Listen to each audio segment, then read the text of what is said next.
Bueno, tercera dimensión, perdón, dimensión de la responsabilidad social empresarial. Esto tiene que ver con la sustentabilidad y creo que tiene muchísimo que ver y un campo de acción impresionante para ustedes desde dos puntos de vista. Desde el punto de vista del litigio, pero también desde el punto de vista de las cosas que se pueden hacer activamente para que tengamos un mundo mejor. Bien. Aquí hay una primera muestra de un poco las múltiples relaciones que tienen la empresa basándose en los recursos humanos internos, o sea, los recursos humanos, las personas de la empresa con los múltiples stakeholders. ¿Sí? Acuérdense que stockholders son los accionistas y stakeholders son todos los interesados en la organización. Y ahí tiene un listadito que es bastante completo, que tiene que ver con los accionistas y la alta dirección, llamarle una pyme los dueños, ¿sí? Que tiene que ver con los clientes, proveedores, el entorno social, sindicatos, el entorno ambiental, y las organizaciones que están en torno a esto, los inversores, la competencia, la administración pública, o sea, el gobierno, las entidades gubernamentales. Este cuadrito, citamos la fuente de BASF, va mostrando un poquito nuestra empresa en el centro, los stakeholders afuera, ¿sí? Y las relaciones que se van generando. Fíjense qué interesante. Comunidad internacional, gerenciamiento de riesgo. Medios, cambio climático. Ciclo de vida productivo, ONGs, biodiversidad, compliance, medio ambiente, gestores, sociedad. O sea, todos estos actores que tienen algún interés y la respuesta que le va dando en este modelo nuestra empresa a cada uno de estos actores. ¿Sí? Innovación, reputación, retorno financiero para el accionista, ecoeficiencia, derechos humanos, calidad de vida, compliance, anticorrupción, etcétera, etcétera, etcétera. Bien. ¿Qué es la responsabilidad social empresaria? ¿Sí? Y un poco lo vamos a ir viendo también cómo evolucionó este concepto, ¿no? Acá lo que se trata es de tener un desarrollo sustentable. Y si se quiere, bajo tres aspectos, ¿sí? Que es el profit, la primera P, se habla de las tres P. El profit, o sea, el económico, podemos acá con estos billetes muy conocidos por nosotros los argentinos, el planet, el ambiental, y el people, el social, ¿sí? Considerando las distintas expectativas que tienen los stakeholders, ¿sí? Con lo cual podemos decir que la responsabilidad social empresarial, como definimos acá abajo, actitud estratégica para gerenciar los negocios junto a los diversos públicos con quienes interactúa, basado en el código de valores y los principios en el código de conducta. Una definición más de las tantas que puede haber de responsabilidad social empresarial. Pero lo importante es esto.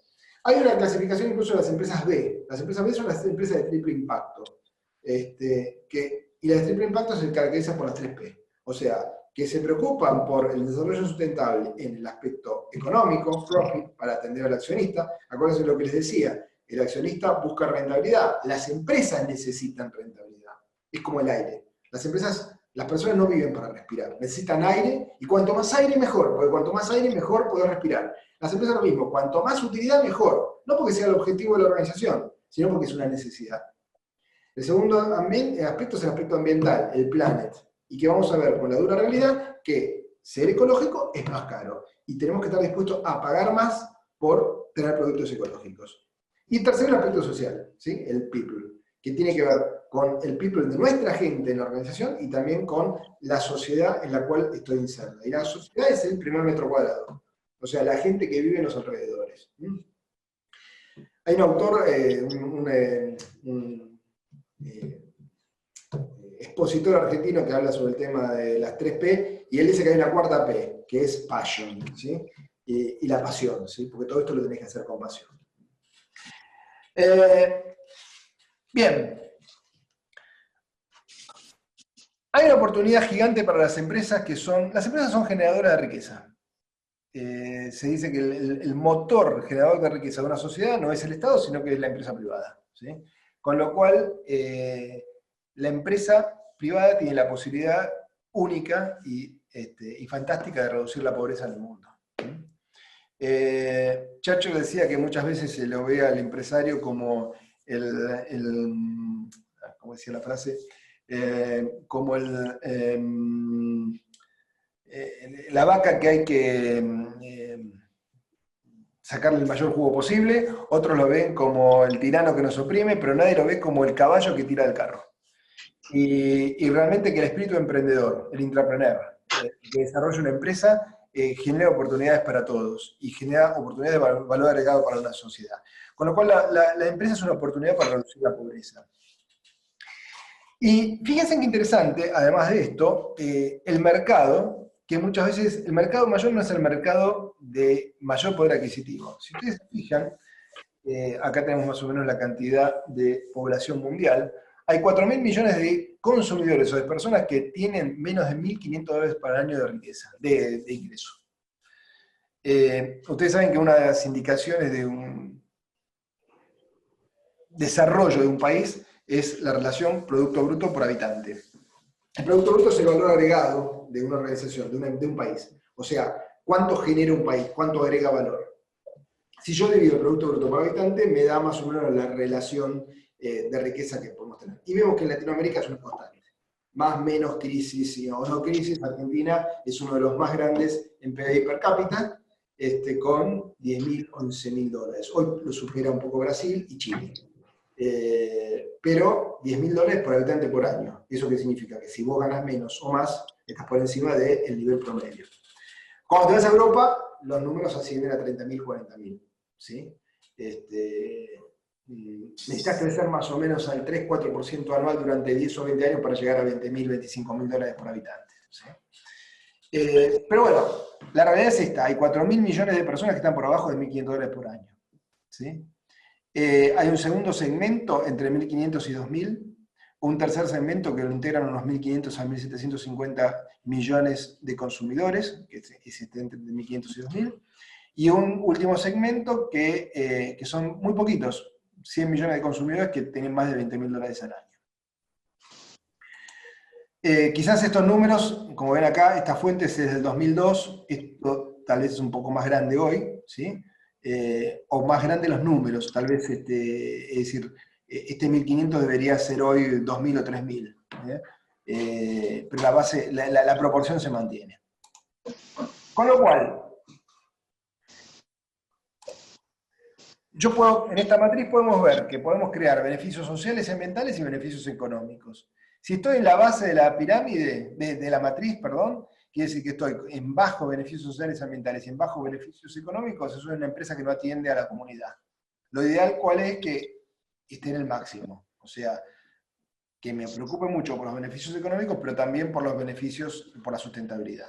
Y en el interín tenemos el que se dedica muy poco a la parte de beneficios económicos y mucho a la filantropía, que esto es muy interesante, nos puede surgir muy filantrópico, pero en el corto plazo sobrevive, pero en el largo plazo muere. Gandhi decía eso. Las ONG tienen que aprender a subsistir por sí mismas, y si no hay que dejarlas morir. Y también está el empresario, o la empresa, mejor dicho, que no le preocupa nada el medio ambiente ni la sustentabilidad y solamente le importan los resultados, ¿no? Con lo cual no atiende suficientemente a la comunidad y esta empresa tampoco es sustentable en el largo plazo. El mercado, hoy por hoy, la sociedad se va a encargar de castigarla. Muy bien. Hay un autor, Smith-Haney, que habla tiene un libro, ¿sí?, sobre State of the World. Es un filántropo, este señor realmente ha hecho bastante por el medio ambiente. Y fíjense lo que dice: el desarrollo sostenible significa no vivir más allá de nuestras posibilidades. Significa no quemar nuestra casa para mantenernos calientes, pero tampoco cortar la rama en la que estamos sentados, ¿sí? Porque muchas veces pasa eso, por mirar el corto plazo dejamos de mirar el largo plazo, y ahí es cuando caemos en algo que no es sustentable, ¿sí? El planeta Tierra, como decimos, necesita recursos que son finitos, ¿sí?, que se acaban. Hoy había si se quiere, una preocupación gigante en los inicios del año 2000 porque se acababa el petróleo. Para el 2035 se acababa el petróleo, y hay un autor americano que planteó en un libro que 3.000 millones de personas se morían, aproximadamente. Perdón, 3.000 millones de personas, un tercio de la humanidad subsistía, el resto se moría. ¿Por qué? Porque si no hay petróleo no hay forma de trasladar productos, y lo que tenés. Si tenés todos los recursos en tu país, fantástico, si no, te morís. Bueno, desde otro punto de vista apareció el shale gas y el oil gas, o sea, la forma de extraer petróleo de aquello que quedó recóndito en la piedra, ¿sí? Y traducido en Argentina es vaca muerta, y eso generó recursos por 400 o 500 años más de petróleo.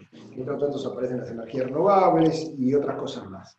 La realidad es que tenemos una humanidad que va creciendo y de las teorías malthusianas que no se cumplieron nunca, cada vez hay más necesidades y más necesidades insatisfechas que, para la redundancia, hay que satisfacer.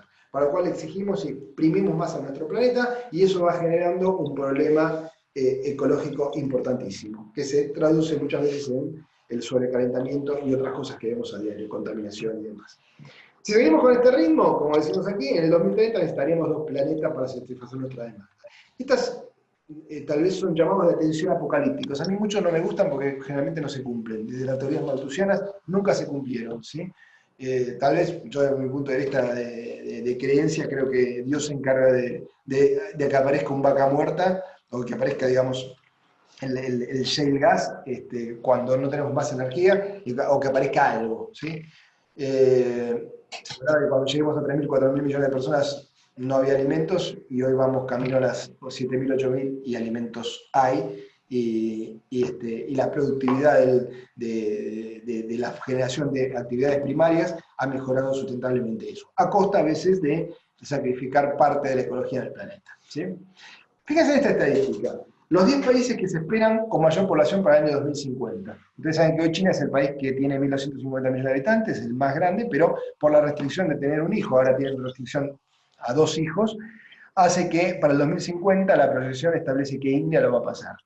Con lo cual acá tenemos India con 1.600 millones, y China con 1.470, después Estados Unidos con 400, Indonesia 338, Nigeria, un país, un crecimiento de población muy importante, 304, Pakistán, de Latinoamérica solamente tenemos Brasil relevante con 200 millones de habitantes, hoy Brasil tiene 180 aproximadamente, y con lo cual vemos que la proyección de crecimiento es más esta tasa de natalidad en estos países, y Europa, fíjense que casi no hay ningún país europeo, ¿sí? Y si lo tomamos como bloque, también vemos que la Comunidad Económica Europea cada vez tiene menos hijos, ¿sí? Con lo cual hay un crecimiento de las poblaciones con menor Producto Bruto por habitante, o sea, los países más pobres son los que más crecen en población. Esto amplifica la base de la pirámide que hablábamos al principio. Fíjense este gráfico. Si la población mundial para el año 2100, estamos hablando de 10.120 millones de habitantes, ciencia ficción, ¿no? 2100, pero bueno. Acá tienen un armado donde India 1500, China 941, fíjense cómo decreció por el efecto de la regulación de los hijos, Nigeria 730 y Brasil también decrece, 177. Esto tiene que ver con el desarrollo. Mayor desarrollo, menos hijos. Fíjense acá, en este bloque, cómo en estos numeritos se muestran Latinoamérica y Caribe 2011, 2100. 2011, 2100 en América del Norte. Europa, 739, 674. Fíjense los países que más crecen. África, que pasa de 1.000 a 3.500, y Asia, de 4.200 a 4.500. De otros temas geopolíticos, fíjense que y las migraciones es el gran problema que tiene Europa. Hoy escuchamos en los diarios que cayó el gobierno italiano, y fíjense si nos podemos saber los detalles de la caída del gobierno italiano, más allá de que no pueden convivir el agua y el aceite, y quisieron hacerlo convivir y parecía que no funcionó. Es la discusión permanente por el tema de qué hacemos con los inmigrantes. O sea, a Italia le toca porque Lampedusa está cerca, entran por ahí, y Europa dice, sí, hay que ser solidario, pero Alemania no le abre la puerta, Francia no le abre la puerta y todo queda en Italia. Entonces los países de extrema derecha de Italia se oponen a eso y dicen que se mueran en alta mar, con lo cual toda Europa se horroriza, pero nadie hace nada. Esa es la otra realidad. Con lo cual el problema de los inmigrantes es un problema gigante que va a tener sobre todo Europa, por la cercanía simplemente, pero es un problema que geopolítico que quizás es a los europeos como para nosotros la inflación o el tipo de cambio. Bien, entonces, pensando en la sustentabilidad tenemos causas directas, que está dada por la gran demanda de recursos, por el crecimiento demográfico y porque consumimos más y mejor. ¿Sí? El crecimiento demográfico va a estar dado, como decíamos recién, por la tasa de crecimiento de la población, pero también por la longevidad. Hoy a los 65 años te jubilás y vivís 40 años más. Antes no. Entonces es un tema, o 30 años más, no exageremos. Estas causas indirectas, o sea, estas causas directas se suman a las causas indirectas. industria y minería, energía y transporte, agricultura y silvicultura, consumo de agua, pesca y caza, que son las de explotación de los recursos humanos, de los recursos naturales. ¿Para qué? Para satisfacer las causas directas, o sea, el crecimiento y el consumo. Y esto genera cambios en la biodiversidad, sobre la explotación, de que pesca y caza excesiva, los recursos piscícolas, o sea, la pesca, se habla de que queda muy poco pez en los mares, comparado proporcionalmente. La depredación que han hecho, sobre todo barcos, factorías japoneses primero, después coreanos y chinos, es terrible. Con lo cual destruye también los biotopos y recursos naturales, cuando alteramos la biodiversidad y generan daños irreversibles en los ecosistemas, calentamiento, emisión de CO2, y esto genera también el desequilibrio de las especies que atenta con la biodiversidad, generando un círculo vicioso del cual nos vamos a quedar sin planeta. Entonces, los objetivos del milenio, como decíamos recién, las Naciones Unidas establecieron reducir la pobreza, sustentabilidad ambiental, mejorar la calidad de vida y alianzas. Vamos a volver hacia el final sobre los objetivos del milenio. Pero fíjense en una cosa interesante. Hay como una evolución en esto de la responsabilidad social empresaria, y llamémosle eso de la sustentabilidad en sí, que tiene que ver con lo siguiente. Al principio lo que se miraba era un tema ecológico, es decir, el medio ambiente.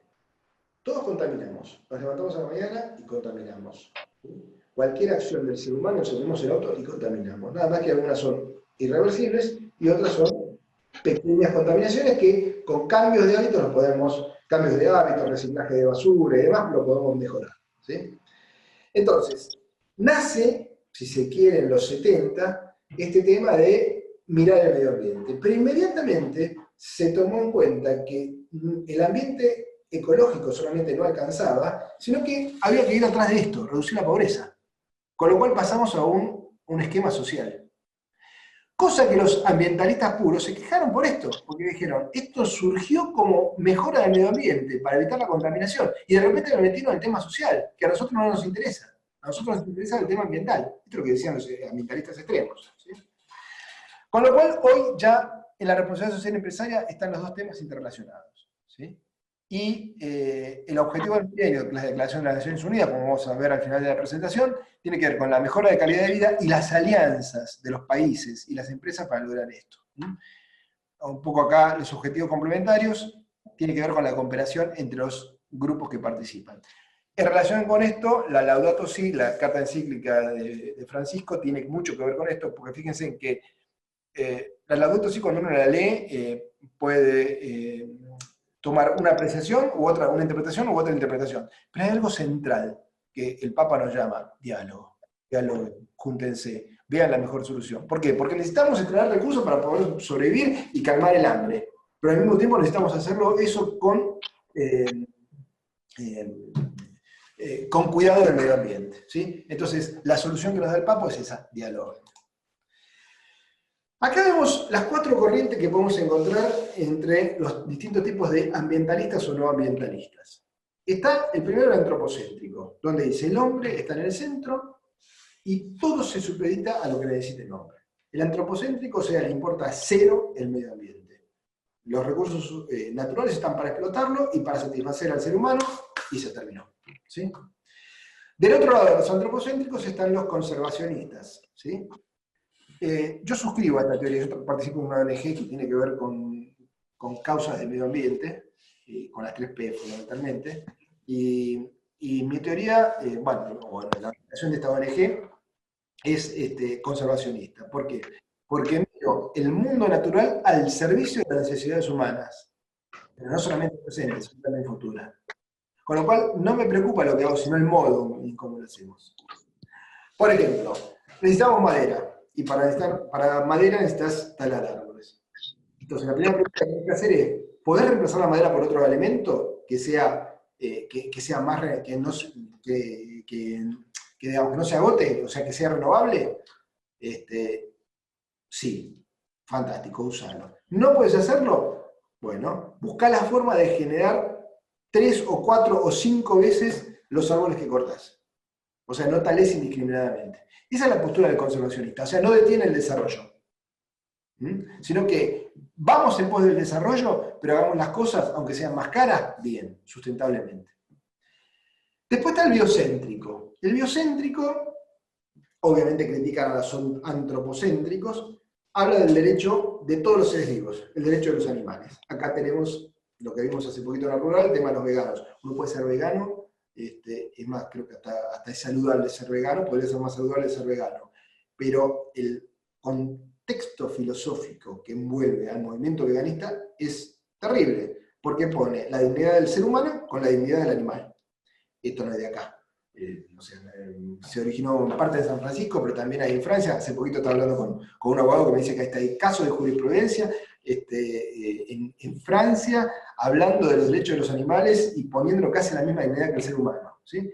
El ser humano tiene un alma racional que no tiene el animal ni el vegetal. Entonces, el concepto filosófico del biocéntrico, obviamente, es muy especial, ¿sí? Y en ese biocéntrico lo que le importa es la especie. No le importa si hay pobre, si hay rico. El hombre es un animal como otro. Y si hay alguien que está en la pobreza y necesito sacrificar algo a la naturaleza, altero la biodiversidad por satisfacer la vida de una persona, no va. Para el biocéntrico no va. El derecho de los animales está por encima de todo. Con lo cual criticar al antropocéntrico.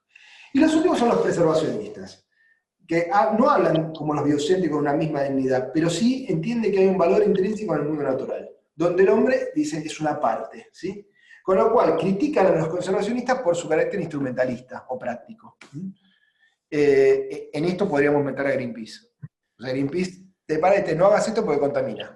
No se pone a pensar, ¿cómo puedo hacer esto de forma tal que no contamine? Me saco el sombrero con la metodología que tiene la gente de Greenpeace, pues es una organización espectacular. Pero no ayudan a generar un mundo donde pueda utilizar los recursos humanos en forma más biológica. Si no te dicen, no lo hagas. ¿Sí? A veces me pongo a pensar en cosas, como por ejemplo, es típico en Arminera. Arminera es la exposición anual o bianual de minería, y que se hace a veces en Costa Salguero o en la rural, y generalmente ves a chicos de Greenpeace con una pancarta gigante, todos con su celular en la mano, y te dicen no a la minería. Y ahí hay una contradicción, porque si no tenés minería no podés tener celular. El litio es fundamental para que vos tengas celulares, no hay forma de ahorrar energía. Las energías renovables, ¿sí? Tanto solar como eólica, uno de los problemas que tiene es cómo acumular esa energía, y el litio viene a solucionar gran parte de eso. Con lo cual, a veces hay ciertas contradicciones. Puedo repetir, de las 4 teorías, la que a mí más me convence, obviamente cada uno es libre de elegir la teoría que quiera, pero es la más práctica y la que más se adapta al crecimiento sostenido de los países, conservación. Es un poco pensar qué mundo le quiero dejar a mis hijos y qué hijos le dejo a este mundo, ¿no es cierto? O sea, es un poco el lema de la ONG en la que yo participo. Muy bien. Entonces, hay como 3 reglas básicas para un desarrollo sostenible. ¿Sí? ¿Cómo utilizo los recursos que son renovables versus el ritmo de recuperación de los mismos? ¿Cómo produzco contaminantes versus el reciclado de los mismos? Y que ningún recurso se debe utilizar a una velocidad más rápida de aquella que se puede sustituir. Y si es más rápida, caso de los árboles, plantarle más. ¿Sí? Por supuesto que estos principios los vemos en forma estática. Cuando tenés un crecimiento demográfico, esto se potencia muchísimo más. ¿Sí? La gestión ambiental tiene que ver con el pasado, con el presente y con el futuro. El pasado tiene que ver con revisión de los procesos de deterioro ambiental para entender las causas de por qué estamos mal medioambientalmente hablando. El presente son la solución de los problemas que se te presentan. Un derrame de ácido, un problema ecológico no medido. ¿Sí? La tercera es la prevención de los conflictos ambientales en el futuro. Por eso se habla de una agenda verde y una agenda marrón. La agenda marrón es la de lo urgente. Se me ocurre ahora el derrame de petróleo que tuvo BP, British Petroleum, en el Golfo de México, que fue el desastre ambiental más grande. Agenda marrón. Lo importante es sacar el petróleo y tratar de solucionar el problema que tenemos ahí. La agenda verde se ocupa de realizar acciones tendientes a prevenir que no haya derrames en el futuro. ¿Sí? Con lo cual, la agenda marrón se ocupa del presente, mientras que la agenda verde se ocupa del futuro. En la agenda marrón, por ejemplo, el enfoque va a ser la salud, mientras que en la agenda verde la sostenibilidad. Perdón, tomando el tema salud y tomando el sistema sostenibilidad, ¿no?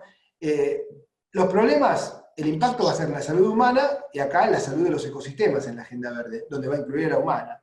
El tiempo que va a ser inmediato en la agenda verde va a haber el largo plazo. Los más afectados en la agenda marrón son los pobres. Tengo un problema con los pobres que están aquí y ahora. En cambio, en la agenda verde tengo que pensar en las futuras generaciones, no solamente en los pobres. Las actitudes de la naturaleza sirven a la humanidad en el corto plazo, en la agenda marrón, mientras que en la agenda verde tengo que pensar cómo, además de servir a la humanidad, protejo y trabajar la naturaleza. La población en la agenda marrón trabajo con la población y no me queda otra que trabajar, mientras que en la agenda verde educo. Es decir, hoy puedo agarrar con la población no educada y decirle, miren, hay que reciclar. Mientras que a los chicos en la escuela primaria les puedo enseñar a reciclar. Entonces educo, ¿sí? Y en servicios ambientales, en la agenda marrón lo único que puedo hacer es aumentar dotación para solucionar el drama, y acá, obviamente, con una buena planificación, utilizar menos servicios ambientales porque teóricamente tendría que tener menos problemas ecológicos vía la prevención, ¿sí? En la gestión ambiental, obviamente, hay dos sectores claves, uno es el Estado y otro es el sector financiero, por algo que vamos a ver muy rápidamente, que tiene que ver con los bonos de carbono y que tiene también que ver también con algunas exigencias del sistema financiero que para prestarte plata, tengo que ver que tu negocio sea sustentable. Entonces pasa a ser una restricción importante, porque cualquier proyecto de inversión necesita financiación. Si el sector financiero pone como restricción que el proyecto sea sustentable, evidentemente pasa a ser un actor fundamental en la gestión ambiental. El problema mundial es mantener la biodiversidad. ¿Qué es la biodiversidad? La biodiversidad es que cuando hacemos un impacto en la naturaleza, muchas veces generamos una consecuencia no querida en la biodiversidad. Por ejemplo, supongamos que para construir un galpón en una empresa, nosotros tenemos que talar árboles, ¿sí? No sé. Entonces, cada árbol que talás tenés que plantarme 5. Muy bien. Con lo cual, talo 20 árboles, caso típico del Metrobús. Hubo que talar árboles en medio de la 9 de julio. Pero inmediatamente que se puso a los costados, más plantas y más árboles. Muy bien, ahora, suponete que digo, me pongo creativo y digo, bueno, voy a plantar para que haya, para que esté más lindo, y me voy a plantar en medio de la 9 de julio una rayán. Claro, si planto una rayán, que es un árbol típico de la Patagonia, estoy alterando la biodiversidad. Porque el pobre pajarito está acostumbrado a los árboles que se encuentran acá y no a los árboles que se encuentran en el sur. Entonces, cuando yo meto manos y cambio la diversidad, genero un problema en la biodiversidad, ¿sí? Y empiezo a generar problemas en los ecosistemas. Aquí hay que hacer un paréntesis. Por ejemplo, como digo yo siempre, el caballo. El caballo no es oriundo de América, no existía en América. Sin embargo, hoy tenemos caballos en América. ¿Cómo retrocedes eso? ¿Qué haces? ¿Eliminás los caballos de América? Bueno, ya está incorporado y forma parte de la nueva diversidad. Pero bueno, muchas veces hay un cambio en los ecosistemas y genera una nueva relación de biodiversidad, ¿sí? Bien, en management ambiental, si queremos hacer una reseña histórica para llegar hasta el protocolo de Kioto, podemos decir que con la creación del Club de Roma se empiezan a ver en 1968 los primeros problemas ecológicos. Piensen que antes de esto no había conciencia ecológica. La contaminación de los ríos en Europa y en América tiene mucho que ver con eso. ¿Dónde lo tirás? Al río. Y nadie se le ocurría pensar que eso podía generar un daño en la ecología. Piénsenlo así, en un tema cultural, ¿sí? Cultural y educacional. En el 1972 aparece el primer informe del Club de Roma, Los Límites del Crecimiento, donde habla, de 1972, con proyectos desalentadores para el 2100 por la contaminación. Seguramente si leemos ese informe debe ser totalmente anquilosado y perimido porque fue superado por la realidad, ¿sí? En 1972 se realiza la primera conferencia de la ONU en Estocolmo, que empieza a ver la problemática ambiental. Esto es lo que yo les decía, acá empieza con un origen totalmente ambientalista, sin ver el tema social, ¿sí? En 1984, 12 años después, la ONU crea la Comisión Mundial sobre el Medio Ambiente y Desarrollo. Acá ya se empieza a meter el tema de la pobreza. En 1987 se emite el informe de nuestro futuro común, donde se formaliza el concepto de desarrollo sostenible. Hasta que llegamos a lo más importante, que es la década del 90, donde aparece en 1992 la Conferencia Mundial de Río. Ahí nace la Agenda 21, o sea, cómo pensamos el siglo XXI. ¿Sí? Y ahí ya se habla de sustentabilidad como las 3P, o sea, cuidar el profit, cuidar el planeta y cuidar a la gente.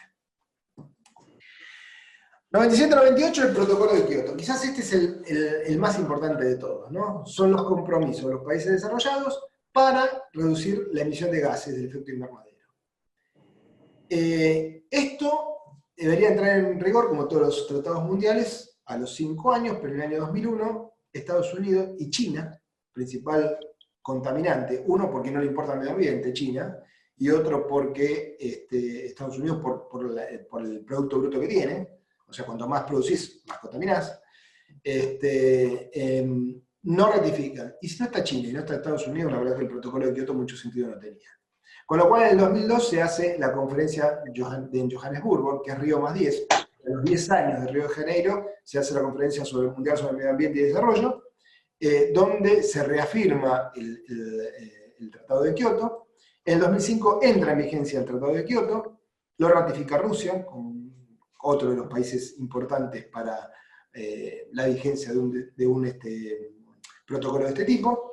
Y en el 2007, viendo el poco alcance, se busca redefinir el protocolo de Kioto. USA y China se niegan a suscribirlo, mantienen la postura. ¿Y por qué es lo importante del protocolo de Kioto? O sea, nos detenemos acá en el 2007 y vemos un poquito los contenidos del protocolo de Kioto. O sea, lo que pretende el protocolo de Kioto es la reducción del 5% entre el 2008 y el 2012 de los gases de invernadero. Ese 5% es un objetivo global y se va midiendo en función del Producto Bruto de cada país. ¿Sí? O sea, ¿cuál es la definición de China? China dice, Europa contaminó para crecer.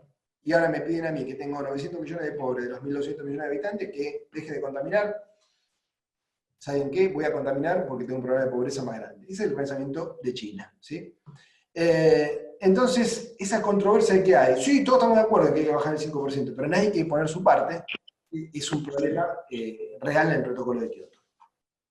La forma de cumplir con el protocolo de Kioto lo vemos acá en estas 3 puntos. Reducción directa de los niveles de emisión de gases, cuánto te comprometes a reducir, compra de bonos de carbono, que ahí surge un tema financiero, o sea, si una empresa no puede cumplir con sus objetivos ambientales y otro tiene una plantación, le paga a esa otra a través de bonos de carbono para que esa otra le venda su compromiso ambiental.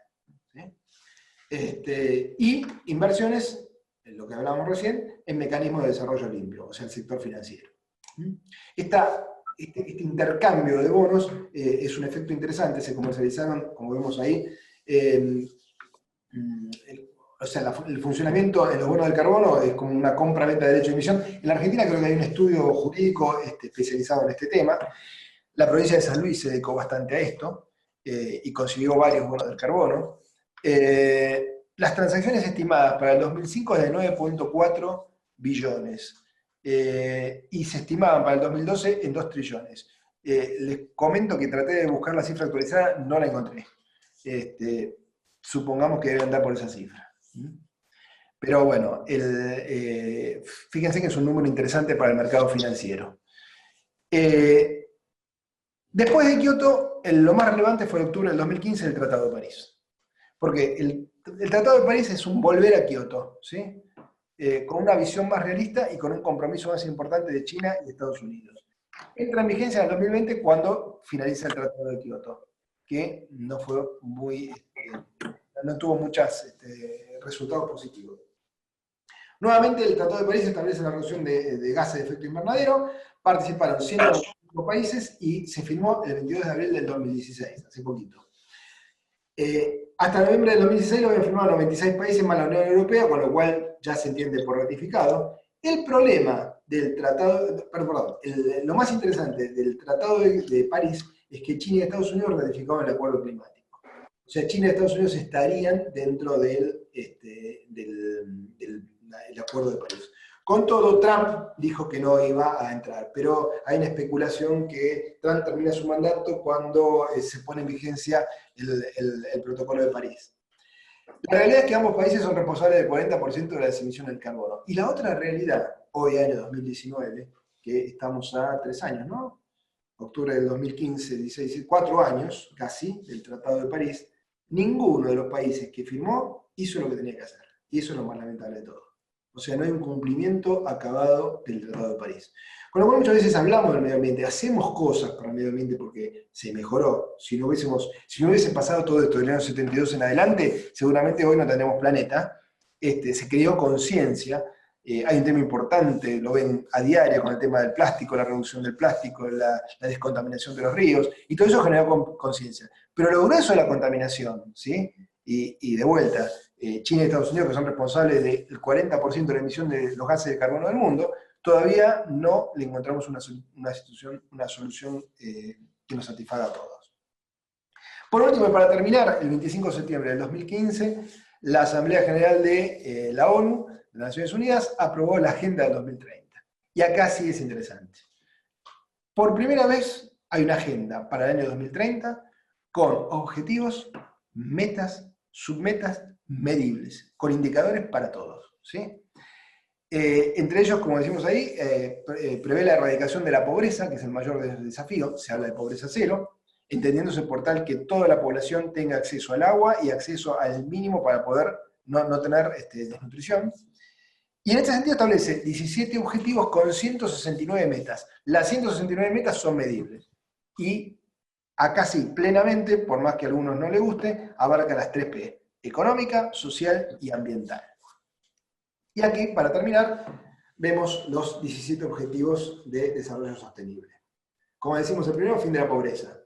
Cuando ustedes van al documento, dice fin de la pobreza y abajo establece, no sé cuántos, en total son 17 objetivos y 169 metas, 5 o 6 metas para el fin de la pobreza, medibles. Esto es lo más importante de todo, medible. Lo que se mide se controla, lo que se controla se hace.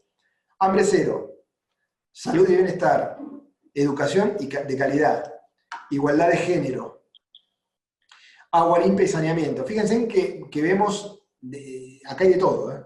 Agua limpia y saneamiento, energía no contaminante, trabajo decente, crecimiento económico, industria, innovación e infraestructura con objetivos sustentables para la industria, la reducción de desigualdades. Esto no es eliminar la pobreza, sino bajar la brecha entre los más ricos y los más pobres. Ciudades y comunidades sostenibles, producción y consumo responsables, acción por el clima, la vida submarina, lo que hablábamos recién, la vida de los ecosistemas terrestres, paz, justicia e instituciones sólidas, objetivo de la paz dentro del desarrollo sustentable. Fíjense como acá está el tema de las personas también. Y el último no es un objetivo en sí, sino que dice la forma de hacerlo, alianzas. Alianzas para lograr estos objetivos. Esta parte de la dimensión sustentable de las organizaciones, de la empresa, cada vez más la empresa tiene muchísimo más que ver con los objetivos del desarrollo. Hay una involucración directa de las empresas. Hoy una empresa que no tenga involucración con el desarrollo sustentable no es sustentable como empresa en el largo plazo. Más allá de que vamos a seguir contaminando, porque de vuelta, nos levantamos a la mañana, abrimos la canilla y estamos contaminando. Esa es una realidad. Lo importante es tener la conciencia para ver cómo podemos tener un crecimiento, porque necesitamos crecer, que sea sustentable. Si esto lo logramos a nivel de las empresas y generamos esa conciencia, las empresas como motor del crecimiento de la economía van a ser provocadoras de ese cambio. Fíjense que hay una tendencia en el cambio de nombre a la gerencia de recursos humanos. Algunas se llama gerencia de personas y otras se llama gerencia de sustentabilidad, donde meten todos estos conceptos, ¿sí? Y de vuelta, con las 3 P, incluyendo el profit. No se trata de... la responsabilidad social empresarial no se trata de dar. Se trata de ver los problemas que tengo en mi comunidad y trabajar activamente sobre los problemas que tengo en esa comunidad. Esta es la dimensión del desarrollo sostenible de la responsabilidad social empresarial que va creciendo cada vez más como objetivos en nuestras organizaciones.